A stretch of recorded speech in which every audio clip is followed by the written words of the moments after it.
ভরতপুরে কংগ্রেসে বড় সড় যোগদান তৃণমূল কংগ্রেস ছেড়ে প্রায় 200 কর্মী ও 6 পঞ্চায়েতের সদস্য।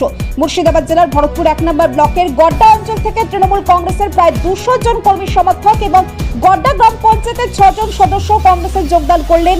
আতাহার মোল্লার নেতৃত্বে তারা ভরতপুরের ইন্দিরা ভবন কংগ্রেস কার্যালয়ে কংগ্রেসের পতাকা হাতে তুলে নেন।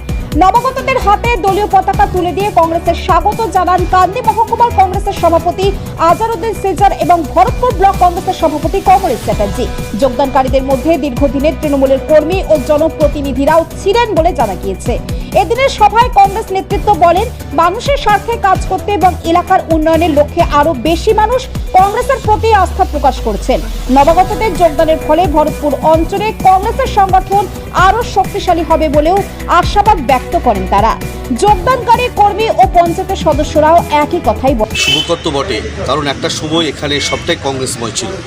তারপর পরবর্তী অধ্যায়ে যখন তৃণমূল সরকারে আসে তখন তারা কংগ্রেসটাকে গ্রাস করে এবং কংগ্রেসকে গ্রাস করে কংগ্রেসের শক্তিকে নিয়েই তৃণমূল এতদিন ধরে শাসক দলে ছিল। স্বাভাবিকভাবেই সেই সমস্ত মানুষজন যারা মানুষকে ম্যানিপুলেট করে তাদেরকে নিয়ে আসার একটাই উদ্দেশ্য আমাদের, যে সামনে শুধু পঞ্চায়েত নয়, আগামী লোকসভা নির্বাচন, যে নির্বাচন অধীরবাবু নির্বাচন, সে অধীর চৌধুরীকে ওরা নেতা হিসাবে মেনে এবং দাদার যে নীতি এবং আদর্শ, এবং অধীরবাবু কখনোই কোনো রাজনৈতিক দলের কাছে মাথা নত করেননি, বিক্রি হননি।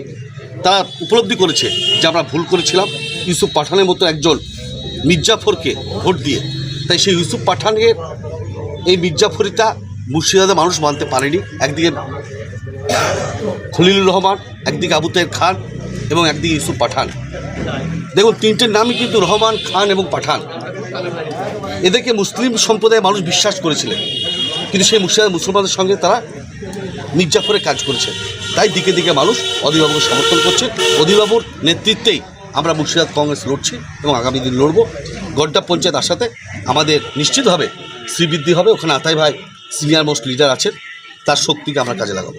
বিগত দিনে তৃণমূল ক্ষমতায় ছিল, বা রাজ্যে ক্ষমতা হারানোর ফলেই কি তারা আজকে কংগ্রেসের দিকে ঝুঁকছে বলে মনে করছেন? রাজ্যে ক্ষমতার জন্য নয়, তারা মেনলি পয়েন্ট হচ্ছে বিজেপির এই সাম্প্রদায়িকতার বিরুদ্ধে এবং ইউসুফ পাঠানের দ্বিচারিতার বিরুদ্ধে মানুষ অধীর চৌধুরী সমর্থন করছে। ঠিক আছে।